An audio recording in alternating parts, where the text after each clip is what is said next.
కైవసం చేసుకుంది. Congress party full జోష్ లో అయితే ముందుకు వెళుతోంది.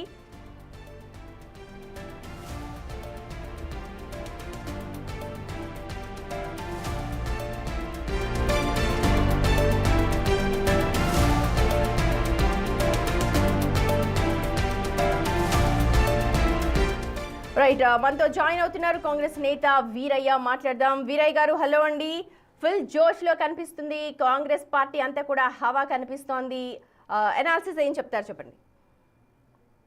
అంటే ఇది రేవంత్ రెడ్డి గారి ప్రజాపాలనకు నిదర్శనం. ఇది అంటే గత 2 సంవత్సరాల లోపల ఒక పక్కన లక్షల కోట్ల రూపాయల అప్పు ఉన్నప్పటికి కూడా, ఆర్థిక ఇబ్బందులు రాష్ట్రం కూరుకుపోయినప్పటికి కూడా ఒక్కొక్క పైసని ఒడిసిపట్టి 2 సంవత్సరాలుగా ప్రజాపాలన రేవంత్ రెడ్డి గారి నేతృత్వం లోపల ఏదైతే సంక్షేమం చేస్తా ఉన్నామో ఆ సంక్షేమ పాలనకి దీని మార్కుగా నిదర్శనంగా మనం చెప్పుకోవచ్చు. ఇప్పుడు వాస్తవానికి అసెంబ్లీ ఎన్నికల్లో చూసినట్లయితే మనము 39.40% అంటే 39% పైన వచ్చింది. పార్లమెంట్ ఎన్నికల్లో వస్తే 40+ వచ్చింది. మరి అట్లనే మనము పట్టణ ప్రాంతంలో మనం చూసినప్పుడు మన 2 బై ఎలక్షన్లు కూడా మనమే గెలిచేసాము. ఇప్పుడు ఇలా పార్లమెంట్ ఇప్పుడు ఈ రోజు గ్రామ పంచాయతీ ఎన్నికలు 66% వచ్చింది. ఇప్పుడు మున్సిపాలిటీ ఎన్నికల్లో కూడా పట్టణ ప్రాంతాల్లో కూడా అత్యధిక మెజారిటీ ప్రజలు ఇచ్చేస్తా ఉన్నారు. ఇది రేవంత్ రెడ్డి గారి మార్కు పాలనమ్మా. రైట్, రేవంత్ రెడ్డి రైట్ చెప్పండి. ఇప్పుడు సన్న బియ్యము 6 కేజీల సన్న బియ్యం ఇచ్చాం మనము. ప్రతి ఇల్లు కూడా, ప్రతి పేదోడు కూడా సంతోషించిన అంశం అది. మహిళలకు ఉచితంగా మనం బస్ ప్రయాణం కల్పించినాము. 21,000 కోట్ల రుణాలని, వడ్డీ లేని రుణాలను ఇచ్చినాము. చాలా చోట్ల పెట్రోల్ బంకులను మహిళల కోసము సమభావన సంఘాల ఆధ్వర్యంలో ఏర్పాటు చేసినాము. ఇందిరమ్మ క్యాంటీన్లు వచ్చేసి మహిళా సమభావన సంఘాలకే ఇచ్చేసినాము. ఇవాళ వికలాంగులకు కూడా దాదాపు 11,000 స్వయం సహాయక సంఘాలని మనం ఏర్పాటు చేసుకోగలిగినాము. ఇవాళ ఫిన్టాక్ వచ్చేసి 500 రూపాయల బోనస్ ఇవ్వగలిగినాము.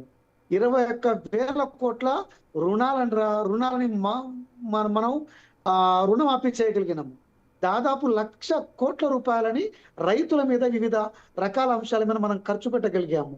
ఇలా ఉచిత విద్యుత్ 200 యూనిట్లు మనం ఇవ్వగలిగాము. ప్రతి గ్రామంలో కూడా ఇందిరమ్మ ఇండ్లు ఇవ్వగలిగాము. ఇలా అనేక సంక్షేమ కార్యక్రమాలు మనం ప్రజల్లోకి మనం పనిచేస్తూ తీసుకుపోయే ప్రయత్నం చేశాము. కాబట్టి ఇది నిజంగా కాంగ్రెస్ కి ఇది అద్భుత విజయము. కాంగ్రెస్ నాయకులందరికీ కూడా పేరు పేరున మనం ధన్యవాదాలు తెలపాలి. ఓకే, కానీ కొన్ని ప్లేసెస్లో, ముఖ్యంగా ఝాన్సీ రెడ్డి ఇలాకాలో కాంగ్రెస్కి అక్కడ షాక్ తగ్గింది. కొన్ని ప్లేసెస్లో అక్కడ షాక్ తగిలిన వాస్తవాలు. ఇప్పుడు వాటి మీద మళ్ళీ మంథన చేసుకుంటారా అక్కడ? రైట్, ఒక్క నిమిషం అండి వీరయ్య గారు. ఒక బ్రేకింగ్ అంతా ఉంది మనకు. జనగామలో బీఆర్ఎస్ 13, అలాగే కాంగ్రెస్ 12, సిపిఎం 1, ఇతరులు 4 స్థానాలు కైవసం చేసుకున్నారు. మున్సిపాలిటీ ఎన్నికలో జనగామలో ఏ పార్టీకి దక్కని స్పష్టమైన ఆధిక్యం బీఆర్ఎస్ కు దక్కింది. అటు 13 సీట్లను గెలుచుకుంది కాంగ్రెస్, 12, సిపిఎం 1, ఇతరులు 4 గెలుచుకున్నారు. ఇటు మేయర్ సీటును దక్కించుకోవాలంటే 16 మంది మద్దతు అవసరం ఉంటుంది అక్కడ. మరి మేయర్ సీట్ ఏ పార్టీకి అన్నది ఇప్పుడు ఇండిపెండెంట్లు నిర్ణయించే అవకాశం కనిపిస్తోంది. ఎందుకంటే ఇక్కడ కీ ఫ్యాక్టర్ ప్లే చేస్తున్నారు. 4 సీట్లను ఇండిపెండెంట్లు గెలుచుకున్నారు. 16 సీట్లు కావాలి అక్కడ. బీఆర్ఎస్ 13, అలాగే కాంగ్రెస్ 12 గెలుచుకున్నాయి. ఇప్పుడు కీలకంగా మారుతూ ఉన్నారు ఇండిపెండెంట్లు. ఎవరికి మద్దతు ఇస్తే వాళ్ళు అక్కడ మేయర్ పదవిని చేపట్టే అవకాశం కనిపిస్తోంది. జనగామ ఆసక్తికర ఫలితాలు వెలుగు చూశాయి. జనగామలో మొత్తం 30 సీట్లు ఉంటే అక్కడ ఏ పార్టీకి కూడా స్పష్టమైన మెజారిటీ అయితే దక్కలేదు. అక్కడ బీఆర్ఎస్కు 13 సీట్లు దక్కాయి, కాంగ్రెస్కు 12, సిపిఎంకు 1, ఇండిపెండెంట్లు 4. ఇప్పుడు అక్కడ మేయర్ సీటును దక్కించుకోవాలంటే 16 సీట్లు అవసరం ఉంటుంది. చూడొచ్చు మరి 13, 12. ఒకవేళ ఇండిపెండెంట్లు ఎవరితో కలిసి వస్తారు అన్నది ఇప్పుడు కింగ్ మేకర్స్ ఇండిపెండెంట్ అయ్యారు. జనగామలో ఎవరిని మేయర్ సీటు వరించబోతోంది, ఎవరి మద్దతు లభించబోతోంది ఇండిపెండెంట్లకు అన్నది ఇప్పుడు అక్కడ ఆసక్తికరంగా మారింది. జనగామ మున్సిపాలిటీలో ఎలాంటి ఆసక్తికరమైన ఫలితాలు వస్తాయో చూస్తూ ఉన్నాం. మరి 16 సీట్లతో అక్కడ మేయర్ పదవిని అధిష్ఠించబోయేది ఎవరు అన్న దానిపై డీటెయిల్స్ అందించడానికి మా ప్రతినిధి వేణు అక్కడ జాయిన్ అవుతున్నారు. వేణు, నిజంగా ఎవరికి కూడా అక్కడ మెజారిటీ దక్కలేదు, ఇప్పుడు ఇండిపెండెంట్లు అక్కడ కింగ్ మేకర్ గా మారారు, ఎలా ఉంది సిచ్యువేషన్?